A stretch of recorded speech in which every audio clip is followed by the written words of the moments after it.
¿Qué sucede en el país? Tendencias del acontecer nacional en Análisis Situacional. La estrategia insurreccional contra el gobierno constitucional del presidente Nicolás Maduro, liderada por los sectores más radicales de la Mesa de la Unidad Democrática y por la Conferencia Episcopal Venezolana, ha causado ya más de 55 víctimas fatales, de las cuales solo 6 han sido ocasionadas presuntamente por los cuerpos de seguridad. 3 eran efectivos policiales y guardias nacionales, 14 murieron durante los saqueos, 8 fueron producto de las barricadas, 15 de los fallecidos se encontraban cerca de las guarimbas y en 8 casos aún se desconocen las causas. Mientras tanto, las corporaciones mediáticas globales han logrado colocar en la opinión pública internacional un perverso relato que acusa al gobierno bolivariano como un brutal violador de los derechos humanos en nuestro país, cuando la verdad es que contra Venezuela se ejecuta un plan insurreccional. Con esta escalada insurgente se pretende lograr la caotización del país, la neurotización de la sociedad, la ingobernabilidad, la desintegración nacional, el aislamiento internacional y la anomia generalizada, así como sabotear la recuperación económica y productiva y degradar nuestra calidad de vida. El objetivo es crear las condiciones para el derrocamiento del presidente Maduro. No importa si la violencia tiene respaldo social o si se produce finalmente un desbordamiento. Para los factores externos antichavistas, que son los que realmente dirigen la insurrección, la clave está en destruir el país y desmantelar el Estado-Nación. Mientras el gobierno bolivariano intenta mantener el conflicto en el tablero de la política y la negociación, mediante el llamado al diálogo, la convocatoria a una Asamblea Nacional Constituyente y la agenda electoral regional y municipal, la oposición sigue llevando la confrontación al plano militar. Si en la primera etapa de 45 días del plan insurreccional, el eje principal estaba en la movilización de calle, la protesta violenta, la guarimba y los asesinatos, en la segunda etapa, también de 45 días, el eje principal es militar, donde el propósito no es ganar batallas, sino destruir, caotizar y desintegrar. Por ahora solo señalaré que en este escenario las acciones desplegadas se basan en metodologías y actores paramilitares, apoyadas internamente por grupos armados de oposición y en el frente internacional por una intervención multilateral. Se busca un desenlace vertiginoso y fulminante. Para analizar esta situación he invitado a Francisco Alfaro Pareja, politólogo y especialista en mediación de conflictos y paz.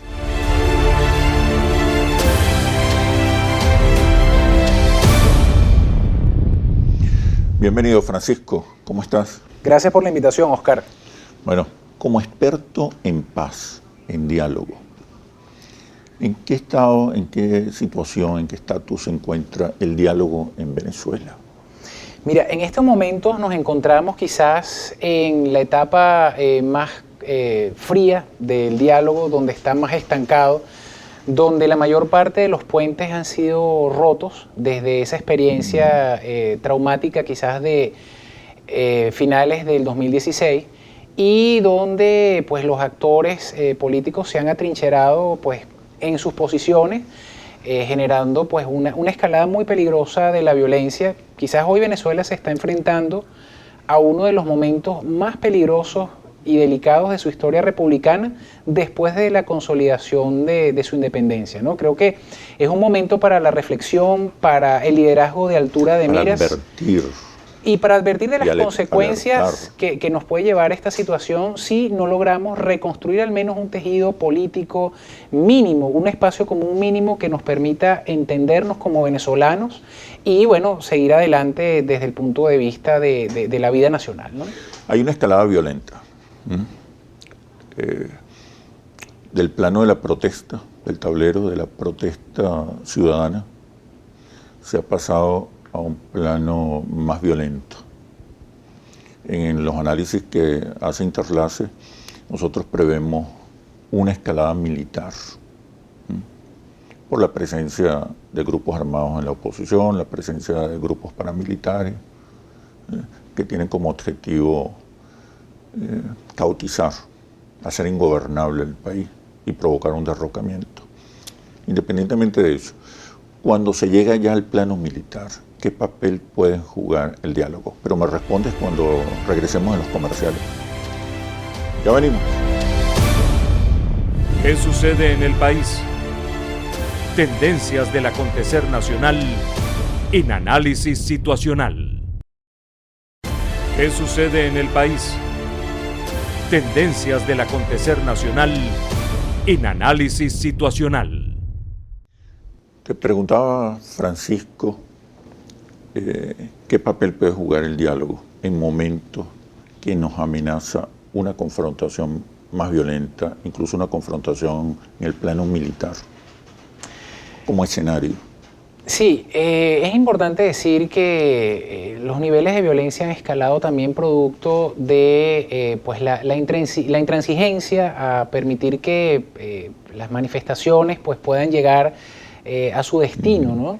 Esa intransigencia, además por territorializar la política, ¿no? Por repolarizar la política desde el punto de vista territorial, ha generado evidentemente un aumento de la violencia y, por supuesto, el proyecto de la Asamblea Nacional Constituyente bajo unos marcos y unas bases comiciales que son bastante cuestionables porque ya lo ha dicho, por ejemplo, la propia fiscal general, uno de los rectores del CNE, que no cumple con el tema de la universalidad del voto, incluso el tema de la consulta previa y posterior para una nueva constitución ha implicado evidentemente una escalada que se evidencia pues en la situación y el ambiente que se vive en el día a día de los venezolanos. Ahora, son mecanismos que usa el Estado venezolano precisamente para evitar entrar en el tablero militar. Son mecanismos que pueden ser muy flexibles desde el punto de vista constitucional, pero que significan mantener o intentar mantener el conflicto en el tablero de la política. Claro, evidentemente. Son respuestas también ante una amenaza de derrocamiento. Claro, pero ahí es fundamental lo que es el respeto al derecho de la protesta, ¿no? Y sobre todo la posibilidad de que no se territorialice las manifestaciones, porque eso justamente es un nuevo signo de la polarización en su aspecto territorial, ¿no? O sea, limitar la participación de bandos a determinados territorios de cada ciudad, ¿no? Pero a veces para evitar que el conflicto, que se encuentren los dos bandos y estalle un conflicto más violento. Claro, esto sería un dilema que se presentaría pensando en que esa manifestación, en caso de que termine de manera violenta. Pero volviendo a la pregunta que tú hacías del diálogo, ¿no? Cuando los conflictos a lo largo de la historia escalan, ¿no? Tenemos el caso de Colombia, de Centroamérica, donde se pierden los espacios comunes de encuentro entre distintos factores sociales y políticos de la sociedad. Nos encontramos frente a un problema muy grande porque es justamente allí donde se inician las conflagraciones intraestatales.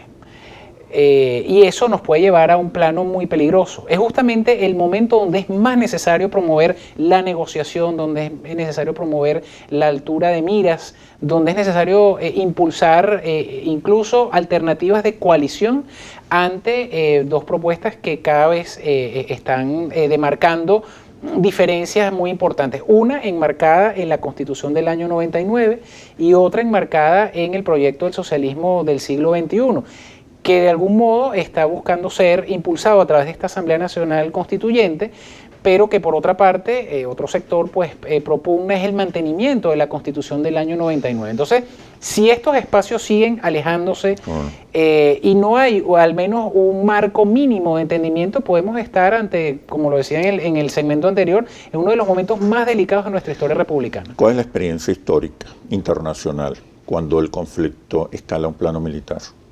Mira, usualmente las consecuencias han sido catastróficas, han sido devastadoras para todos esos países, ¿no?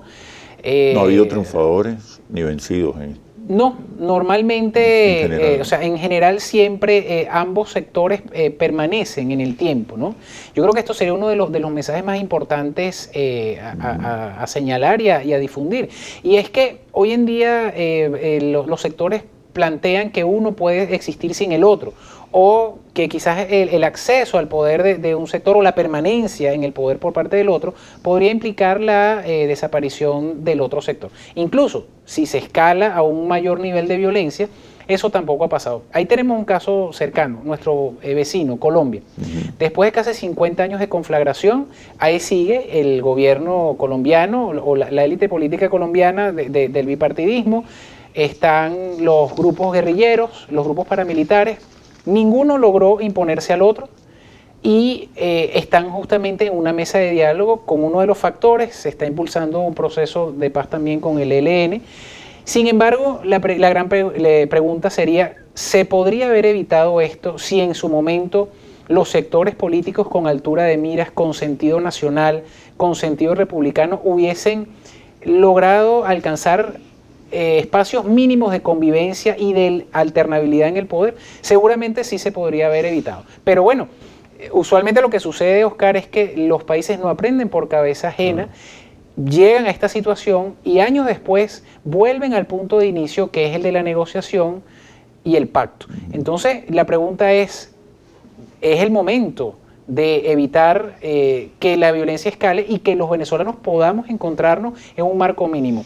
En mi opinión, ese marco es la Constitución del año 99, que fue inicialmente impulsada por el presidente Chávez, rechazada por la oposición, pero en el año 2007, cuando el presidente Chávez busca impulsar este proyecto, un sector del país le dice que no, y ese proyecto en ese momento, en el año 2007, se convierte en el espacio común de los venezolanos, del chavismo y de la oposición y de los terceros sectores. Algunos dicen que las elecciones es la herramienta para resolver el conflicto.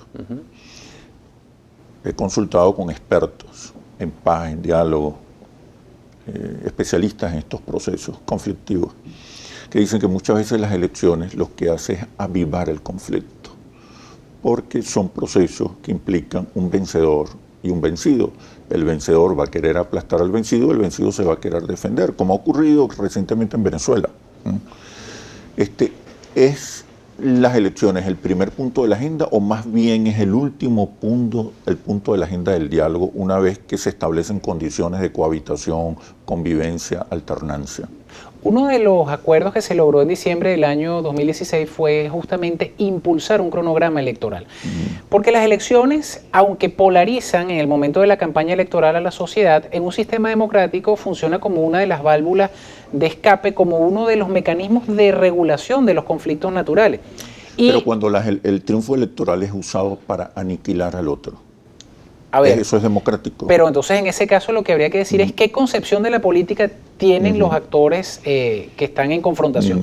Si la visión de la política es existencial, donde mi prevalecencia en el poder implica, la desaparición del otro, evidentemente ahí las elecciones van a ser un factor más bien de división. Pero si se entiende que las elecciones son un mecanismo de alternabilidad en el poder, donde la nueva mayoría debe respetar a esa minoría y viceversa cuando se produzca otro cambio, entonces en ese momento sí fungiría como un elemento o como un mecanismo de regulación de los conflictos. Entonces significa que debe ser uno de los puntos últimos de la agenda, que primero hay que acordar maneras de convivencia y cohabitación. Yo más bien diría garantías. Yo más bien diría que las elecciones previstas, porque también es necesario decir, la propuesta de unas elecciones generales, así como la propuesta de una Asamblea Nacional Constituyente, en estos momentos más bien agravaría la crisis, generaría una situación más complicada a la que estamos viviendo los venezolanos. Lo lógico sería respetar el cronograma electoral, resolver el tema de las elecciones de los diputados de Amazonas, de las elecciones regionales y las municipales que están en el cronograma electoral. Pero al mismo tiempo es necesario impulsar un nuevo mecanismo de diálogo y negociación, como lo ha propuesto, por ejemplo, la Unión Europea, con mecanismos innovadores. Porque lo que pasa, Oscar, es que estamos pasando en estos momentos a un terreno muy peligroso, un terreno donde se están perdiendo los marcos mínimos comunes legales Porque claro, un sector está proponiendo una Asamblea Nacional Constituyente y otro sector está proponiendo pues el mantenimiento a esa Constitución. Entonces, si se pierde y se termina de romper ese último puente, va a ser necesario establecer unos puentes mínimos. Y eso, sin lugar a dudas, implica una altura de miras fundamental por parte de los actores políticos ¿Qué hace falta cuestión para reactivar el diálogo? ¿Qué hace falta para sentar a las partes en una mesa de negociación? Pero la respuesta cuando regresemos a los comerciales. Ya venimos. ¿Qué sucede en el país? Tendencias del acontecer nacional en análisis situacional. ¿Qué sucede en el país? Tendencias del acontecer nacional en análisis situacional. Francisco, ¿qué hace falta para reactivar el diálogo en este momento? En concreto, ¿qué hace falta? Mira, el primer paso es un convencimiento de las partes sobre la necesidad de que las vías del diálogo, la negociación y el pacto son las únicas para que ese conflicto pueda tener una solución sostenible en el tiempo. Lo segundo es entender o hacer entender a ambas partes que ninguna de las dos va a desaparecer en el tiempo, bien sea en este marco o en un marco de una escalada de violencia. Lo tercero es que la población que mayoritariamente pide solución a los problemas del país, a los problemas económicos y sociales que son la principal preocupación. Que es la principal preocupación, es presión social para que sus dirigentes puedan alcanzar espacios mínimos de convivencia para la atención de sus problemas, evidentemente en el marco democrático y en el marco electoral, ¿no? Ese es como el marco mínimo general. Lo tercero sería proponer un nuevo mecanismo de diálogo innovador, quizás no una mesa grande como la que vimos en el mes de diciembre, sino el establecimiento de pequeños puentes entre los principales sectores del país que en estos momentos están polarizados, para ir generando justamente esos espacios mínimos de convivencia y de reconocimiento.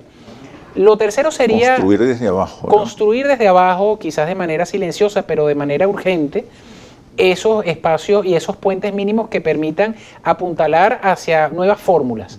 Fórmulas que pueden ir desde los mecanismos de convivencia, un cronograma electoral apegado a la Constitución, abandonar fundamentalmente aquellas banderas que lo que hagan es polarizar y radicalizar el conflicto, y quizás algo que en mi opinión sería fundamental sería buscar nuevos mediadores.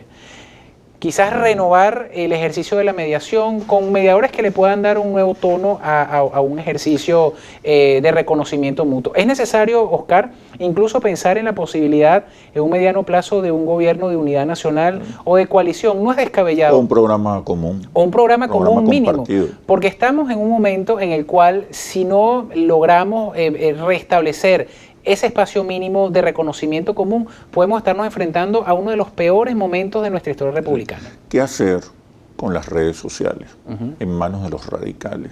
Hostigando, amenazando, polarizando, recalentando el clima político y social del país. Efectivamente, las redes sociales son como un trapiche en muchos aspectos, ¿no? Pueden generar la satanización de aquellas posturas más sensatas que en este momento de tanta polaridad busquen mecanismos de entendimiento, pero al mismo tiempo son un mecanismo positivo cuando determinados medios de comunicación se autocensuran o están cooptados por una corriente política en específico. Entonces, las redes sociales es un arma de doble filo.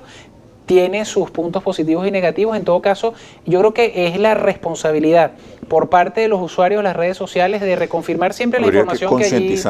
Concientizar al usuario, pero al mismo tiempo también entender que los sectores políticos y los actores políticos no pueden simplemente hablar para las redes sociales, sino que tienen que estar por encima de eso en un discurso de altura de miras, en un discurso realmente republicano, de unidad nacional, en un momento en que nuestro país completo, de todos los sectores, requiere una salida sensata, urgente y plural a la situación del país. Bueno, Francisco, muchísimas gracias por este análisis situacional. Muchas gracias, Oscar. Y ahora las conclusiones. Es urgente encontrar un nuevo espacio de reconocimiento, entendimiento, convivencia y acuerdos entre los venezolanos. Es el momento de transformar el conflicto en una oportunidad. Para ello es necesario que las partes entiendan que ninguna tiene el poder para aplastar a la otra. También tienen que estar conscientes de las amenazas contra la paz y contra el Estado-Nación. Hay que acordar además un programa común compartido y alcanzable. Hay que establecer garantías mínimas de convivencia, cohabitación y alternancia. Hay que diseñar nuevos mecanismos de acercamiento con todos los sectores. Hoy más que nunca hay que darle una oportunidad a la paz. Así culmina este análisis situacional. Los invito a seguirnos por nuestras redes sociales @interlaces y @asituacional o visite nuestro portal interlaces.com. Soy Oscar Chemmel y los espero en un próximo análisis situacional. Hasta pronto.